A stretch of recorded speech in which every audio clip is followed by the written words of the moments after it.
لو انت بتصيف دلوقتي او بتنزل حمامات سباحه فخلي بالك، مش كل حمامات السباحه اللي تلاقيها تنزل فيها. يا نهار اسود ودبشه واقعه في ترعه.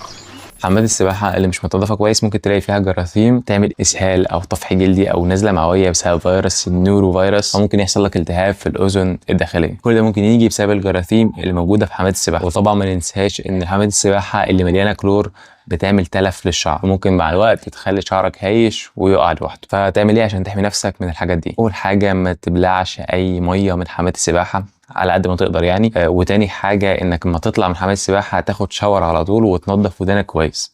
بقى بالنسبه لشعرك والحمامات السباحه كده كده هتبوظهولك، فانت المفروض قبل ما تنزل حمام السباحه تحط على شعرك بلسم او زيت طبيعي وما تشطفوش، وبعد ما تطلع من حمام السباحه تاخد شاور وتستخدم شامبو عشان ينزل الكلور اللي على شعرك، عشان تحافظ على شعرك، عشان لو الكلور ده فضل موجود هيعمل هيشان للشعر وممكن يضعف الشعرايه ويوقعها مع الوقت. وبس كده. ما تنساش تبعت الفيديو لاي حد بيصيف دلوقتي او بينزل حمامات السباحه.